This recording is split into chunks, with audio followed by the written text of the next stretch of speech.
The recent reports of Russian jets entering Estonian airspace may appear on the surface to be a brief and passing event, a momentary violation of borders denied by Moscow and condemned by Tallinn. Yet to understand why such an incident resonates so deeply in Europe, we must look back to the commitments that define NATO itself and the long shadows of history that hang over the Baltic region. At the heart of NATO lies Article 5 of the North Atlantic Treaty, drafted in 1949. Its language is simple but profound. An attack on one member shall be considered an attack on all. This collective defense principle was the cornerstone of the alliance during the Cold War, and it remains the bedrock of its credibility today. For small states on the alliance's eastern frontier, Article 5 is not an abstract clause. It is an existential guarantee. Without it, their independence would feel fragile, their sovereignty conditional. Estonia, along with Latvia and Lithuania, carries a hefty historical burden. These nations experienced annexation by the Soviet Union during World War II, and for decades they lived under the shadow of Moscow's power. Their hard-won independence in 1991 was not only a political rebirth, but also a statement of cultural survival. Joining NATO in 2004 represented more than a security alignment. It was a declaration that their future lay firmly within the transatlantic community, shielded by the promise of collective defense. This is why the recent airspace violation matters. It is not simply a technical breach of aviation protocols. It is a reminder of vulnerability geography and the delicate line between deterrence and provocation. For Estonia, sovereignty is measured not only in territory, but also in the credibility of NATO's guarantees. Each time Russian jets cross that line, even for a brief moment, the question arises, will those guarantees hold firm? The United States, as NATO's leading power, has long recognized the symbolic weight of these commitments. When Ambassador Mike Waltz affirmed that America would defend every inch of NATO territory, he echoed a lineage of statements from U.S. leaders meant to reassure allies and warn adversaries. But reassurance is not merely rhetoric. It must be matched by readiness, by the presence of allied forces, and by the political will to act if tested. The historical context, therefore, shapes both perception and policy. For NATO's eastern members, Russia's incursions are not isolated incidents, but part of a broader pattern of testing resolve. For the United States and Western Europe, they are reminders that commitments made decades ago remain relevant, even urgent. And for Russia, these moments are opportunities to probe, unsettle, and remind NATO that its frontier is never beyond reach. In this sense, Estonia's skies are more than airspace. They are a theater where history, memory, and security converge. The echoes of past domination meet the pledges of modern alliances. To grasp the significance of these violations is to recognize that NATO's strength lies not only in weapons or bases, but in the trust of its members that promises will be kept. To understand the deeper meaning of the recent Russian fighter jet incursion into Estonian airspace, we must look beyond the mechanics of aviation routes and radar signatures. In geopolitics, such incidents are rarely accidents of navigation.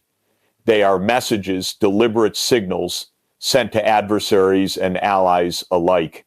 The question is, what message was Moscow trying to send, and what are the risks of this form of communication? Russia's official line was swift and predictable denial. Moscow dismissed Tallinn's accusation as Russophobic hysteria, suggesting that no violation had occurred at all. This is not new during the Cold War, and after Russia has often denied activities that Western intelligence observed, clearly submarine intrusions in Scandinavian waters, military aircraft buzzing NATO airspace, or cyber operations traced to Russian sources, denial serves multiple purposes. It creates ambiguity, sows doubt, and complicates the response of the targeted state. If the act is acknowledged as deliberate, NATO must respond. If it is left uncertain, responses may be more muted. Yet the intent behind such incursions is not simply to provoke anger. More often, it is to test boundaries. By sending aircraft into Estonian skies, even briefly, Moscow probes NATO's vigilance. How quickly will radar operators detect the violation? How rapidly will Allied jets scramble? What public statements will follow? Each incursion provides data not only on NATO's military readiness, but also on its political cohesion. There is also a psychological dimension. Russia understands the weight of geography. For Estonia, a small nation sharing a long border with a powerful neighbor, airspace violations are reminders of vulnerability. They stir historical memories of occupation and pressure NATO to demonstrate its credibility. From Moscow's perspective, the aim is to erode confidence. If NATO cannot prevent minor breaches, will it truly stand firm in the face of larger challenges? Recent months suggest a broader pattern. Russian drones have landed in Poland. Shahed drones from Iran have struck near the Romanian border, and now fighter jets are crossing into Estonian skies. These incidents form a mosaic of pressure across NATO's frontier. Each act may be contained, but together they create an atmosphere of tension, forcing the alliance to expend resources and attention on constant vigilance. The danger lies in miscalculation. Military aircraft flying at high speeds near contested borders leave little room for error. An accidental collision, a misinterpreted radar lock, or a trigger-happy response could escalate quickly. History offers sobering precedents: the 1,983 downing of Korean Air Flight 007 by a Soviet interceptor, or the 2015 incident when Turkey shot down a Russian jet near Syria. In both cases, what began as border tensions spiraled into international crises. Moscow's provocations must also be seen in the context of its broader strategy. Since the war in Ukraine, Russia has sought to remind NATO that escalation carries risks beyond the battlefield. Airspace violations, cyber attacks, and energy disruptions are tools of strategic signaling. They say Russia cannot be ignored and NATO's security is not absolute. From a Western perspective, the challenge is to calibrate responses. Overreaction risks feeding Moscow's narrative of NATO aggression, while underreaction risks eroding the credibility of collective defense. Diplomacy, clear communication, and firm but measured deterrence become essential tools. This is not only about Estonia's skies, it is about the stability of Europe. Thus, Russia's message is layered. It is denial, outwardly probing, operationally, psychologically, strategically, and destabilizing politically. The incursion into Estonian airspace is not an isolated event, but part of a deliberate pattern of pressure. The true risk is not the violation itself, but the chain of reactions it could set into motion, an unintended spark in a region already thick with historical tension. When Ambassador Mike Waltz declared that the United States would defend every inch of NATO territory, his words echoed decades of American policy and reassurance. Such statements are not improvised. They are carefully chosen signals intended to reassure allies on NATO's eastern frontier and to deter adversaries who might test the alliance's resolve. Yet behind the declaratory language lies a more complex reality. The United States must balance reassurance with restraint, deterrence with diplomacy. The American role within NATO has always been dual. On one side, it provides the alliance's ultimate guarantee of security. U.S. military capabilities, nuclear and conventional, serve as the backbone of deterrence. Small nations like Estonia, Latvia, and Lithuania depend on this commitment not as an abstract principle, but as the practical foundation of their sovereignty. Without U.S. troops, aircraft, and political support, NATO's promises might ring hollow. Conversely, the United States ensures that crises do not spiral out of control. History reminds us that alliances are not immune to escalation. The assassination in Sarajevo in 1914 triggered a chain reaction among alliances that none could easily restrain. In today's context, the risk is that a localized incident, a fighter jet crossing a border, a drone crashing on NATO territory, could ignite a wider conflict if not managed with prudence. The U.S. role, therefore, is not only to promise defense, but also to cultivate restraint. Ambassador Waltz's statement highlights this tension. To Estonians, it was a welcome reassurance. To Moscow, however, it may be read as a warning that even minor incidents could provoke a disproportionate response. This dynamic underscores the delicate balance. The U.S. must strike firm enough to maintain credibility, measured enough to avoid misinterpretation. American leadership also extends beyond the military sphere. In NATO councils, Washington's voice carries the most significant weight. It sets the tone for collective responses, determines the scale of exercises, and influences the alliance's broader strategy toward Russia. If the U.S. urges calm and dialogue, European allies tend to follow. If it emphasizes confrontation, the entire coalition hardens its stance. Thus, U.S. rhetoric is not merely symbolic, it shapes policy across the transatlantic community. At the same time, the United States faces its own internal constraints. Public opinion is wary of new foreign entanglements. After 2 decades of costly wars in the Middle East, many Americans question the wisdom of open-ended commitments abroad. Economic pressures, political polarization, and competing priorities in the Indo-Pacific also weigh on Washington's calculations. Reassurance of allies must be balanced against domestic skepticism, requiring careful diplomacy. The United States must also navigate the expectations of its allies themselves. For Estonia, clear signals of U.S. support are indispensable. For larger European powers such as France and Germany, there is often a desire for more autonomy in dealing with Russia, combined with unease about excessive dependency on Washington. American leadership, then, is not only about deterring Moscow, but also about managing diverse expectations within NATO itself. Ultimately, the U.S.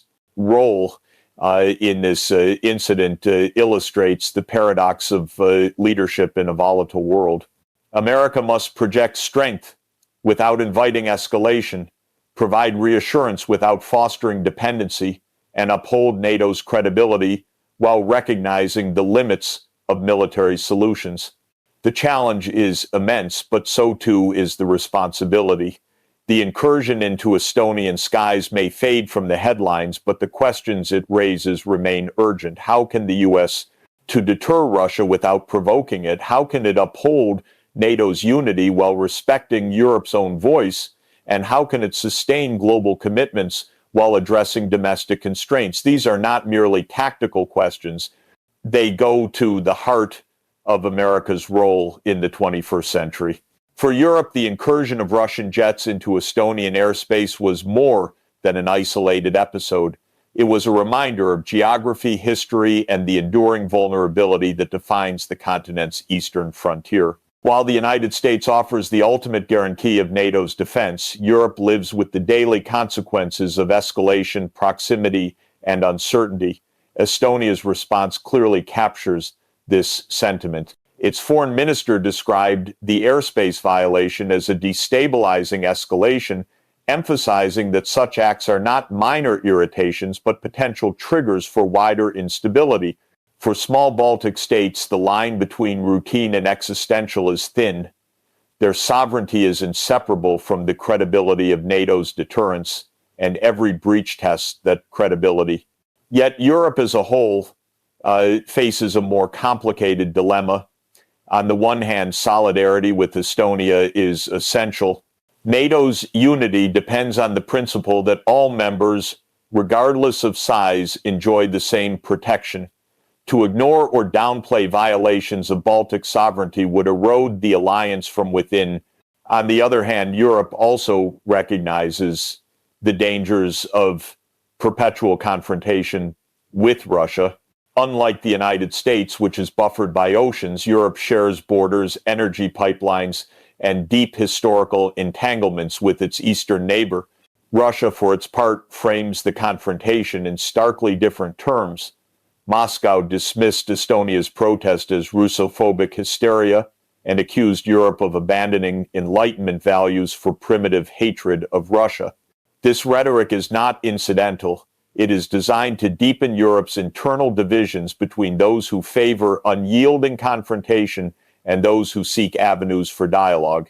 By portraying Europe as irrational and hostile, Russia aims to weaken the moral clarity of NATO's position and to amplify voices within Europe that call for compromise. The risk for Europe is that both narratives, the Baltic states' appeals for vigilance and Russia's accusations of hostility, can reinforce each other in a dangerous cycle. If Europe leans too heavily on confrontation, it validates Moscow's claim that the West is irreversibly hostile. If it softens its stance, it raises doubts among Eastern members about NATO's credibility.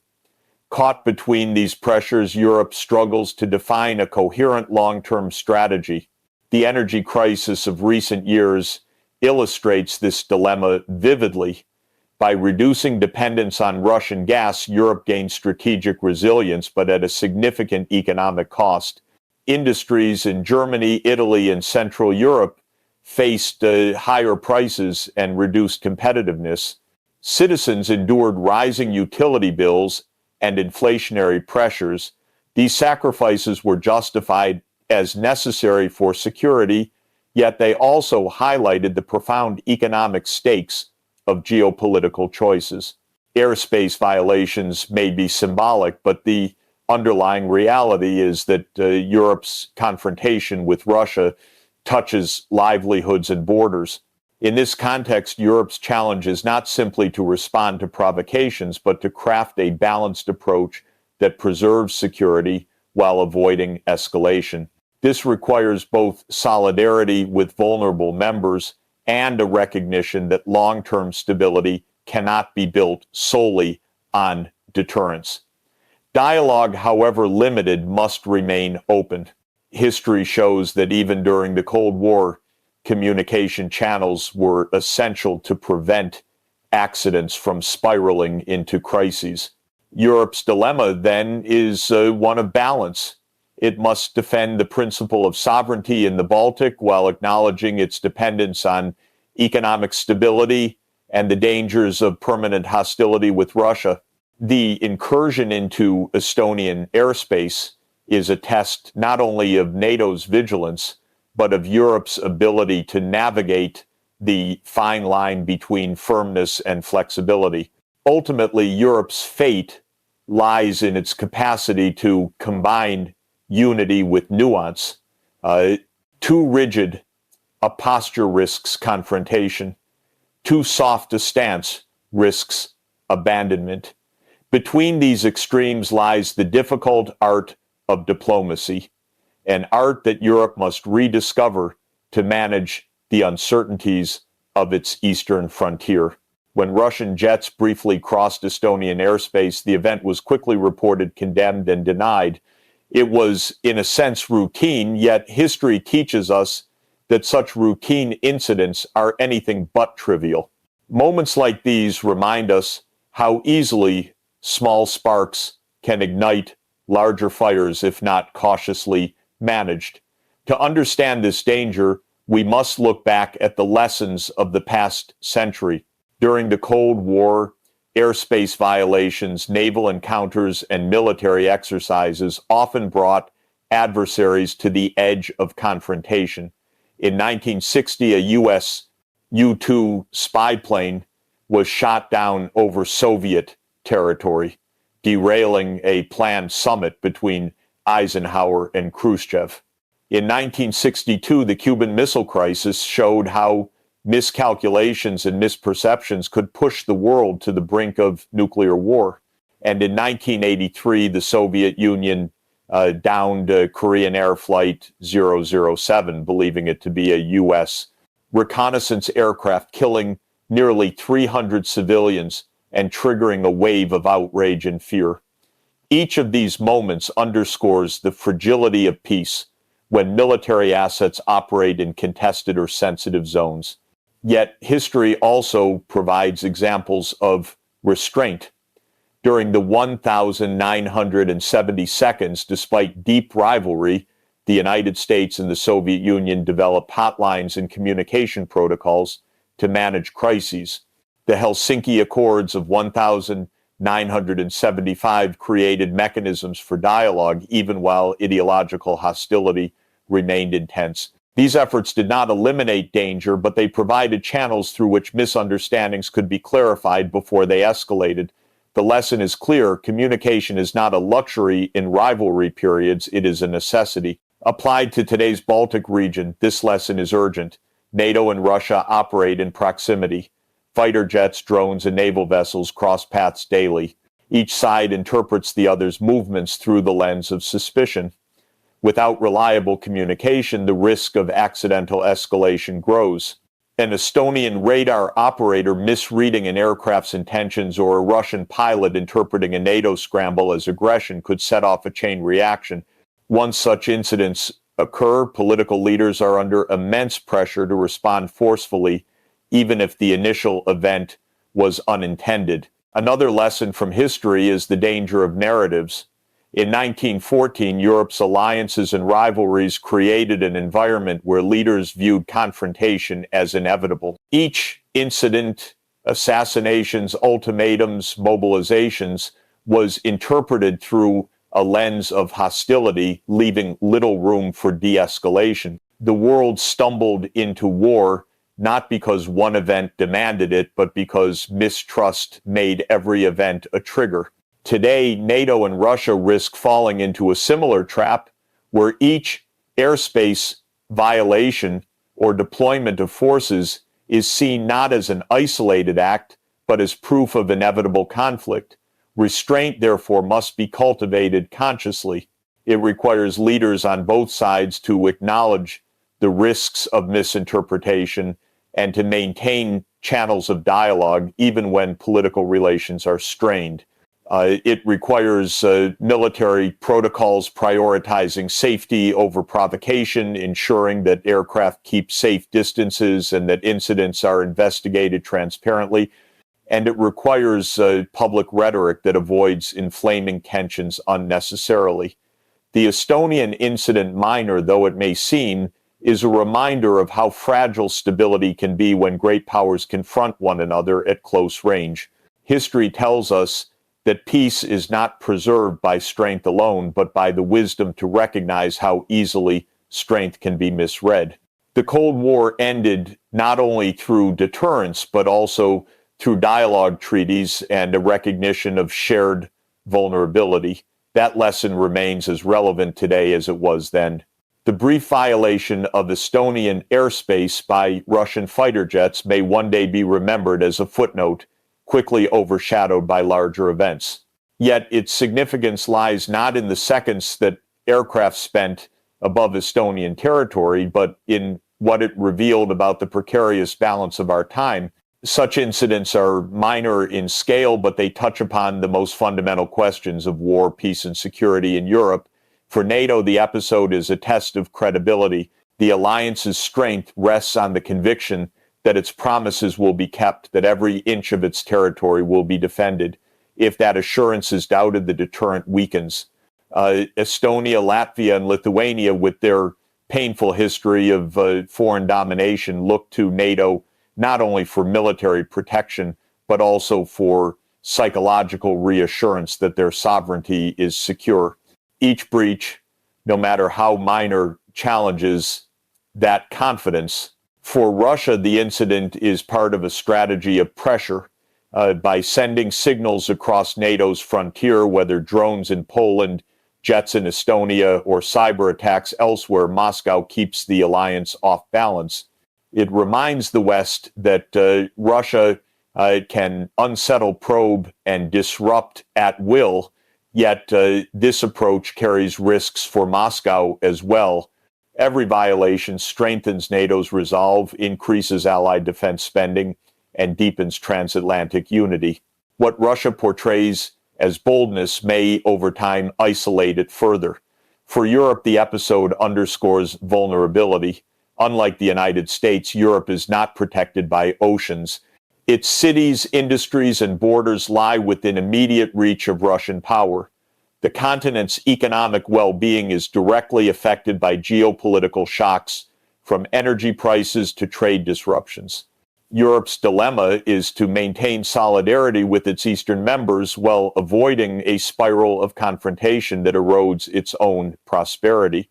The challenge for the United States is balance. Its leadership is indispensable to NATO's deterrence, but with leadership comes responsibility. Washington must signal resolve without inviting escalation, and it must sustain credibility abroad while addressing skepticism at home. The American role is thus both protector and restrainer, a balance as tricky as it is essential. History teaches us that wars rarely begin with grand declarations. More often, they emerge from minor incidents, misunderstood signals, accidental clashes, rigid alliances unable to absorb shocks. The assassination in Sarajevo in 1914, the downing of an airliner in 1983, the countless near misses of the Cold War, all remind us that peace can unravel not through deliberate choice, but through miscalculation. Estonia's skies on this occasion did not spark such a chain reaction, but the risk remains ever present. The broader lesson is that deterrence alone is insufficient. Stability requires diplomacy, communication, and restraint. Even at the height of the Cold War, adversaries recognized the necessity of hotlines, arms control agreements, and forums for dialogue. Today, such channels are weaker, less trusted, and sometimes absent altogether. Rebuilding them is not a sign of weakness, but of wisdom. The incursion into Estonian airspace is ultimately a metaphor for our age, an era where small sparks can have disproportionate consequences, where confidence and credibility are as decisive as tanks and missiles, and where the choice between escalation and restraint depends on leaders' judgment. Proper stability will not come from rhetoric alone. It will come from the difficult work of diplomacy, from the recognition of shared vulnerabilities, and from the humility to remember how easily history can repeat itself. Estonia's skies remind us that the task ahead is not only to deter conflict, but to prevent its very ignition.